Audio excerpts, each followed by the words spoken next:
એ માતાજી મિત્રો, આપણે आज આવી ગયા હતા, ગામમાં આવ્યા હતા, બાઇક મેળવાયા હતા.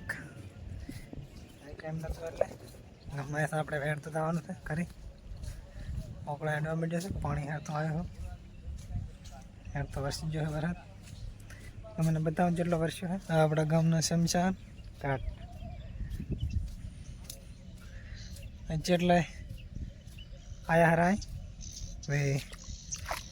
કોઈ દી કોશિયાને ઘમંડ ના રાખો, શરીરનો કે તાકાતનો પૈસાનો, બધા આ દાબાના છે. જોઈ લો. અને તમારે પણ જો વર્ષો કોમેન્ટમાં જરૂર લખજો મારા ગામમાં છે કે નહીં. મારે તો વર્ષો તો નુકસાન કરે વર્ષો છે. મગફળીને બધી પડી છે એમને પલાળી લાગે.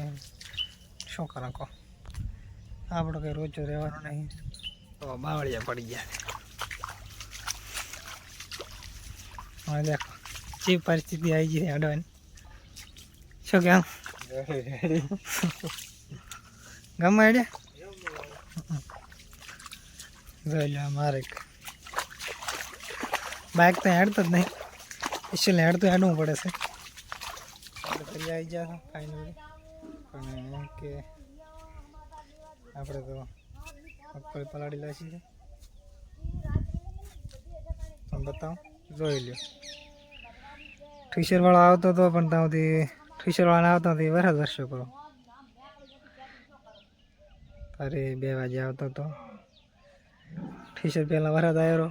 વરસાદ આવી ગયો એટલે આપણે આને તો કાંઈ રોચી કહાની 2 દાડા થાકું કાઢે તો હવે હુકાય ને કે હુકાય નહીં. બાકી તમને પણ મેં કીધું હતો કે કોઈ ઉખાડતા નહીં. 2 દાડાની આગાહી છે, આપણે તો બગાડી પડવા.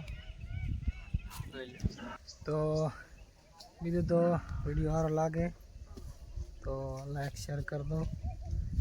અને આપણે યુટ્યુબમાં ચેનલ બનાવેલ છે ભારત ઓફિશિયલ 11, એટલે ચેનલને પણ સબસ્ક્રાઈબ કરજો જરૂર. બીજું તો હવે આગલા વિડીયોમાં મળશું. જય માતા.